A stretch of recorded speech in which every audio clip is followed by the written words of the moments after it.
ఈ విషయంలో జాప్యం జరగడానికి గల కారణాలు ఏమిటి అన్నప్పుడు లేదండి అన్నారు.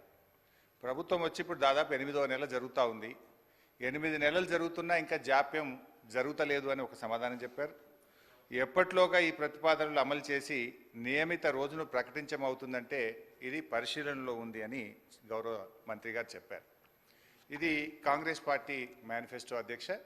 ఈ మేనిఫెస్టోలో page number 28 item number 14 TSRTC సిబ్బంది సంక్షేమం.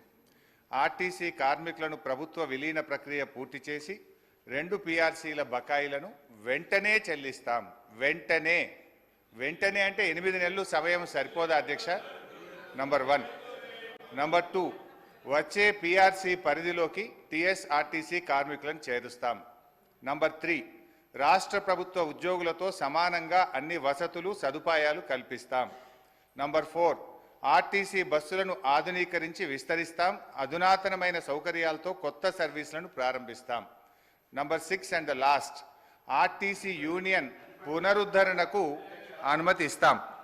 అయితే వారితో నా సూటి ప్రశ్నలు, నేను మంత్రి గారిని విషయాల్లోకి పోకుండా సూటిగా ప్రశ్నించదలుచుకున్నాను.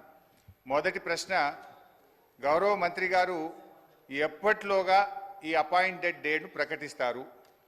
ఏ రోజు నుంచి ఆర్టీసీ ఉద్యోగులను ప్రభుత్వ ఉద్యోగులుగా గుర్తిస్తారు? పరిశీలనలో ఉంది, చూస్తాం చేస్తామని కాలయాపన చేయడం కాదు. ఒక ఖచ్చితమైన తేదీని ఈ సభ ద్వారా ఆర్టీసీ కార్మికులకు చెప్పాలని మీ ద్వారా గౌరవ మంత్రి గారిని కోరుతా ఉన్నా. క్వశ్చన్ నెంబర్ 2, యూనియన్ పునరుద్ధరణ చేస్తామని మీరు హామీ ఇచ్చారు. ఆ యూనియన్ పునరుద్ధరణ ఎప్పట్లోగా చేస్తారు?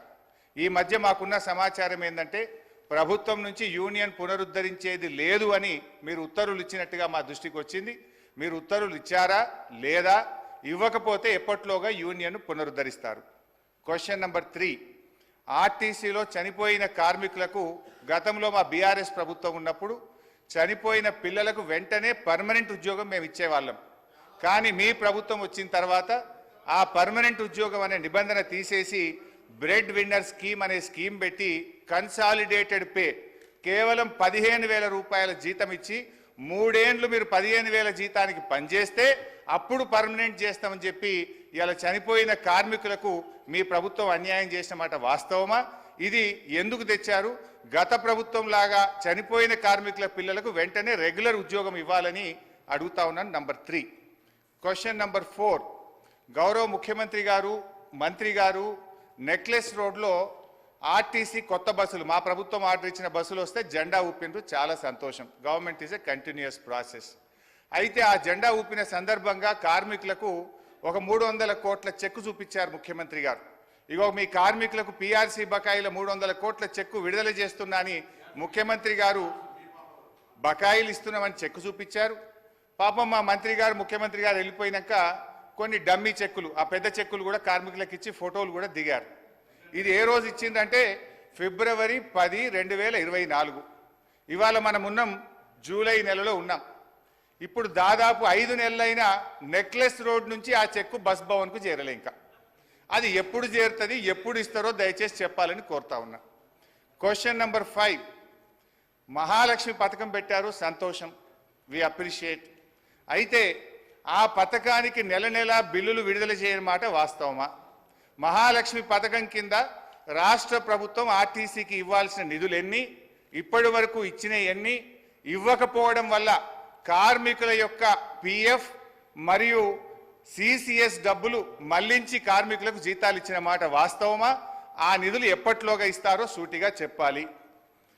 అదేవిధంగా అధ్యక్ష, ఎందుకంటే ఇవన్నీ అధ్యక్ష గతంలో ఇవాళ మేము మా ప్రభుత్వం ఉన్నప్పుడు ఆర్టీసీ కార్మికులకు ప్రభుత్వ ఉద్యోగులకు 43% ఫిట్మెంట్ ఇస్తే ఆర్టీసీ కార్మికులకు 44% ఫిట్మెంట్ ఇచ్చాం. గత తెలుగుదేశం ప్రభుత్వంలో కార్మికులకు కేవలం బడ్జెట్లో 100 కోట్లు పెట్టారు. కాంగ్రెస్ ప్రభుత్వం 200 కోట్లు పెట్టింది. కానీ మా ప్రభుత్వం 1000 కోట్లు, 1500 కోట్లు, 1500 కోట్లు బడ్జెట్లో పెట్టి ఆర్టీసీ సంస్థను మేము కాపాడారు.